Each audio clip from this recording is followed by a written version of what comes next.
No dia 2 de julho de 1927, Lampião acampou no Serrote Cantinho, no roçado de Raimundo Bernardo, e a fim de entrar em contato com Isaías Arruda, mandou Sabino Gomes procurar Miguel Saraiva para que este fosse chamar a Isaías. Como Isaías Arruda estava viajando, tinha ido a Fortaleza, quem atendeu ao chamado foi seu primo e cunhado José Cardoso, da Fazenda Ipueiras, que era o delegado de polícia de Aurora. Lampião entregou-lhe 30 contos para comprar munição. Àquela altura, estavam acontecendo coisas que fugiam ao controle dos velhos coronéis. Os jornais malhavam o pau no presidente do Ceará, José Moreira da Rocha. Acusavam o major Figueiredo de fazer corpo mole na caça aos cangaceiros. Revelavam que Isaías Arruda, aliado do presidente, era quem havia planejado o ataque a Mossoró. O presidente do Rio Grande do Norte, José Augusto, pregava a necessidade de intervenção federal no Ceará, no que era apoiado pelo presidente da Paraíba, João Suassuna, e pelo presidente de Pernambuco, Estácio Coimbra. Por sua vez, o presidente do Ceará rebatia que as polícias de Pernambuco e da Paraíba eram piores do que os cangaceiros. 13 pessoas tinham sido surradas pelas forças paraibanas e inúmeras senhoras foram insultadas e tiveram as vestes rasgadas, sendo ainda ameaçadas com rifles. O presidente do Ceará convocara Isaías Arruda, exigindo explicações. Isaías negou que tivesse participado do episódio de Mossoró. Como prova, prometeu dar fim a Lampião. No dia 4, assim que chegou da capital e soube que Lampião estava acoitado no Serrote Cantinho, Isaías Arruda fez questão de ir pessoalmente conversar com o velho amigo. Lampião estava preocupado com a mudança de atitude das autoridades cearenses. O coronel tranquilizou. Tudo bobagem. Essa perseguição que a polícia cearense está movendo, eu controlo. O major Moisés é meu cunhado. Pode ir para a Fazenda Ipueiras, se arranche perto do açude e fique tranquilo. Você lá está debaixo de minha proteção.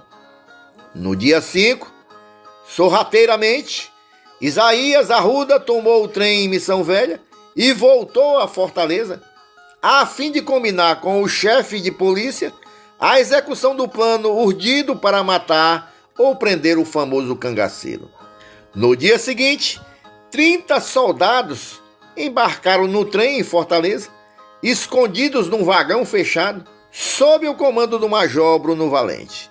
Em sentido contrário, partiu de Missão Velha outro trem, levando igualmente em vagões fechados uns 80 jagunços arregimentados pelo coronel Arruda.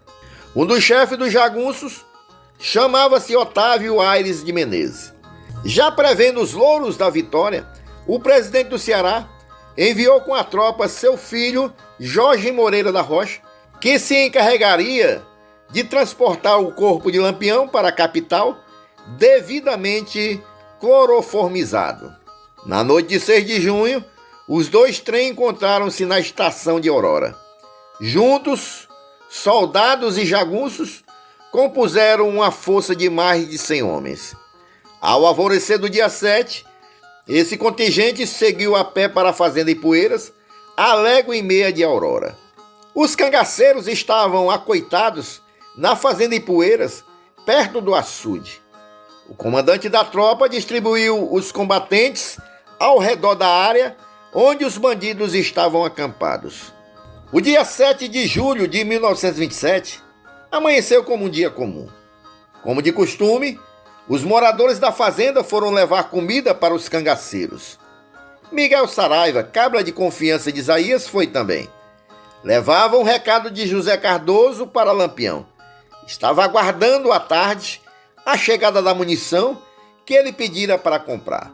A munição tinha sido adquirida ao sargento Barbosa, da Polícia do Ceará, que para essa transação chegaria disfarçado de vaqueiro. Alguns cangaceiros reclamaram que a comida estava com um gosto estranho, meio amargo, e a seguir passaram a sentir náuseas. Mariano foi avisar Lampião e este gritou imediatamente: "Suspenda a comida! Tem veneno, tem veneno! Estamos sendo traídos!" Nesse instante, os soldados e os jagunços de Isaías começaram a atirar e tocaram fogo no mato ao redor do acampamento para evitar a fuga dos cangaceiros. Uma fumaça negra envolveu a fazenda. Ninguém enxergava nada. Porém, essa medida surtiu o efeito contrário, favorecendo os cangaceiros que, embora em desvantagem, alguns com vômitos e diarreia, conseguiram romper o cerco por cima da parede do açude, sem ser visto no meio da fumaça. 3 corpos de cangaceiros foram encontrados, parcialmente carbonizados. Da força atacante, vários feridos foram transportados em redes para serem tratados em Aurora. Depois de escapar do cerco de Poeiras, o bando reuniu-se na fazenda Antas de Chico Saraiva e fugiu para o serrote do Cachimbo, com a polícia e a jagunçada de Isaías no rastro. Durante o resto do dia e parte do dia seguinte, houve várias escaramuças no outro lado do serrote do Cachimbo, nas fazendas Tabuleiro e Cachoeira, com muitos tiros e resultado zero. Porém, os telegramas do Major Moisés eram ufanistas, falando de mortos e feridos. Nessa altura, Lampião já estava longe. A partir da fazenda Tabuleiro, os cangaceiros fugiram apagando os rastros, deixando seus perseguidores a ver navios na Caatinga. Andando a pé em rota incerta, estropiados e famintos, alguns cangaceiros se extraviaram, indo até Genipapeiro, Santa Catarina, Rosário e Boa Vista, nos arredores de Milagre. A fim de desnortear a força, Lampião deu indicação de que estava indo atacar o povoado de São Francisco, no município de Lavras, onde morava um irmão do Major Moisés de Figueiredo. Fortes contingentes deslocaram-se para lá, inclusive os cabras do coronel João e Raimundo Augusto de Lavras. Enquanto isso, no dia 9 de julho, Lampião passou abaixo da Serra do Goiás e foi a São Pedro do Cariri, atual Caririaçu, a fim de pedir apoio ao coronel Zequinha das Contendas. O coronel lhe forneceu munição, víveres e alguns jagunços para recompor o bando, e deu-lhe um conselho. Lampião devia fugir para Goiás, Piauí ou Bahia. Contou-lhe que os estados do Nordeste tinham assinado um novo acordo de mútua cooperação para liquidá-lo. Retornando de São Pedro, o bando pernoitou na fazenda Morro Dourado, de José Gonçalves, entre as estações ferroviárias de Ingazeira e Missão Velha. Na madrugada do dia 10, depois de atear fogo na ponte sobre o rio Salgado, Lampião foi até os arredores de Missão Velha, reduto político de Isaías. Como o cangaceiro Moreno, que tinha sido ferido no tiroteio do Serrote da Roda, não conseguia mais andar, pois o braço ferido gangrenara, os companheiros deixaram-no escondido, numa gruta perto do lugar Olho d'Água. A polícia localizou o esconderijo e matou-o, levando em júbilo o cadáver para a Missão Velha, para mostrar ao povo como prova da valentia dos comandados do Major Moisés.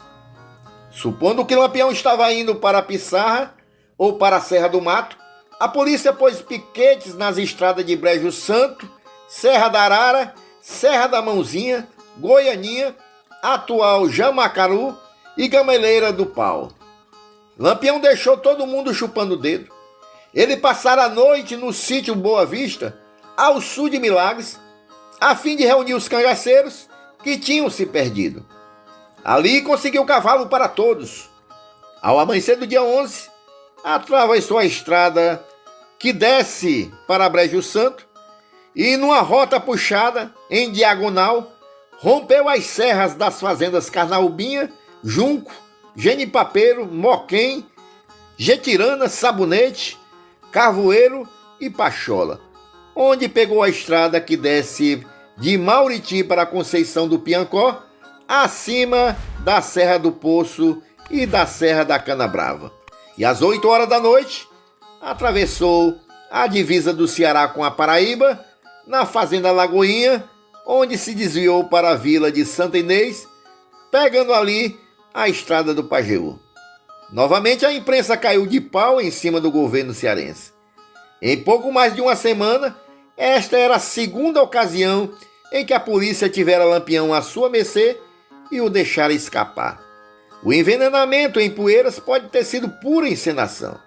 O cangaceiro Mormaço, ao ser preso, depois dizendo que Isaías Arruda, para ficar de bem com as autoridades, combinou o envenenamento. Mas para continuar amigo de Lampião, mandou avisá-lo do truque que ia fazer. E realmente, embora tivesse sido tocado fogo no roçado, onde o bando estava acoitado, foi deixado uma brecha para a fuga.